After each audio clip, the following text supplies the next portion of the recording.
The stranger. One may belong to a different country, come from a different background, or wear different clothes, but it's the feeling of oneness that breaks all barriers.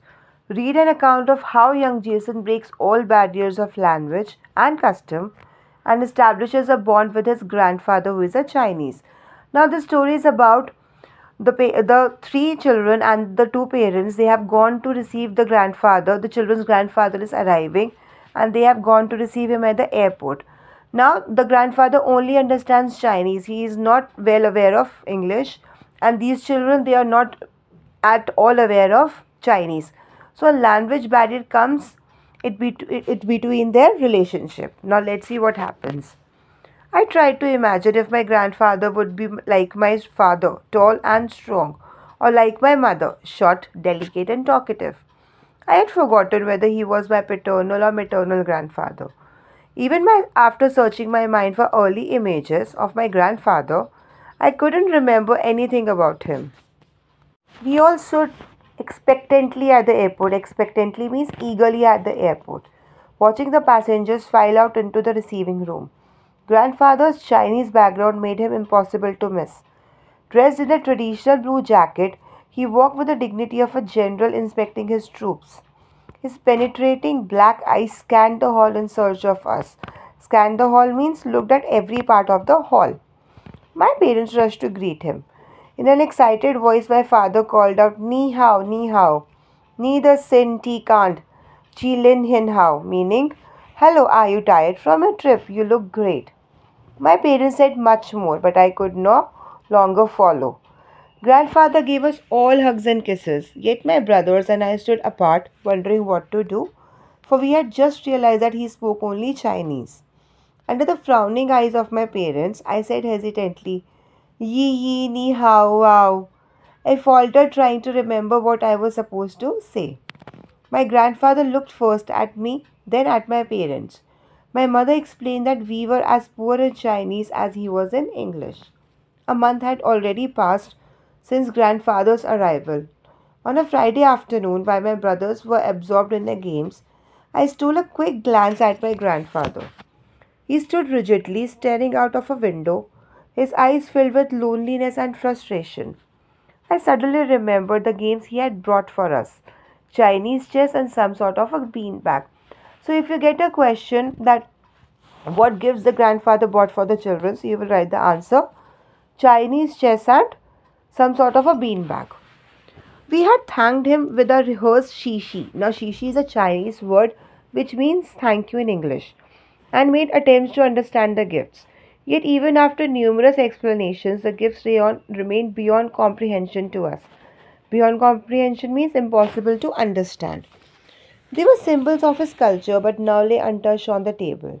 Later that day, I sneaked into my grandfather's room. He was dressed in a silk shirt with patterns of colorful Chinese words. He softly hummed a Chinese tune. I studied the expression on his face, serious and somewhat sad.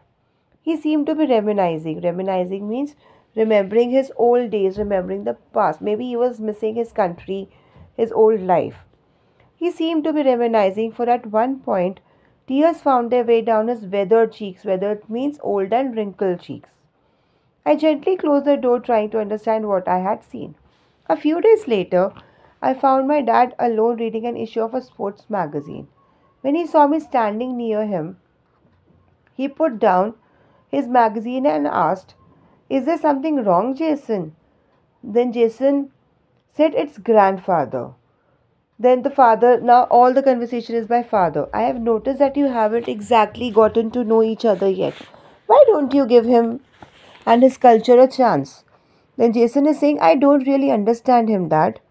Now the dad is saying, My dad gave a small sigh. Maybe it will help if I tell you a little more about him. Did you know that he served as a general in the Chinese army during World War II? No.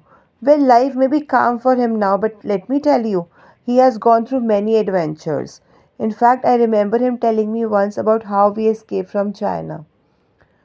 I think the year was 1946, right after World War II. Your uncle and I were just babies then. Your grandfather and grandmother put all their money and valuables in our diapers as we rushed to get on a ship before it was too late. Soldiers patrolled everywhere, so we have to be careful. Despite our precautions, the soldiers stopped us about 3 miles from the sea. But at that very moment, they were distracted by another person, a well known general they recognized. Almost completely preoccupied with him, completely preoccupied means too busy to pay attention to us. The soldiers paid scant attention to us. Scant attention means they hardly looked at us and they were able to escape. My parents made a break for it with us and managed to board one of the last ships to Taiwan. They had left their homeland forever on a journey to Taiwan and an uncertain future. My mood became somber. Somber means a little serious after hearing such a sad story. That night in bed, I wondered how father and mother were able to become so well adapted to two different cultures. As I dozed off to sleep, a question kept nagging me. Why wasn't I more like my parents? Autumn waned. Autumn waned means autumn passed. And soon Christmas was on everyone's mind. What was I to get for my grandfather? I decided on a headset for I wanted him to have something from the American culture. We gathered around a fire next to a Christmas tree on Christmas Eve and sang Silent Night. Although grandfather had not understood completely the holiday of Christmas, he did his best to sing along. The next morning, we opened our gifts with the usual excitement that accompanies Christmas morning. I hope you children are understanding this. The excitement that accompanies Christmas morning is the Santa Claus comes in the night, right, on a Christmas Eve and gives you gifts, and next day you open the gifts with so much of excitement. So, the same feeling Jason is going through. Okay. So the next morning we opened our gifts with the usual excitement that accompanies Christmas morning. I was wondering what grandfather would think of my gift.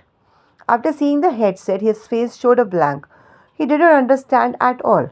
Then my mother came to the rescue. She put in a Chinese tape and showed him how to use it. A wide grin appeared as he listened to his new headset. Grin means he had a wide smile on his lips. His eyes glowed bright as he gave me a big hug. This time I hugged him back. February was the month of the Chinese New Year. Now you can be asked what was the month of Chinese New Year. So Chinese New Year is celebrated in the month of February. Our whole family drove from Naperville to Chinatown in Chicago. The streets were crowded and there were neon lights flashing Chinese characters I couldn't read. Grandfather seemed much at home, pointing here and there and explaining what was going on in the street. A brilliant full moon symbolizing the new year showed off its full splendor. As we watched the celebrations, I watched my grandfather again. He was enjoying him to the fullest, experiencing a culture rich in tradition and customs, a culture that was his own. He turned his head towards me. Finally, his eyes locked with mine and we both smiled at the same time. Written by Jason Ho. I hope you enjoyed the story. Thank you.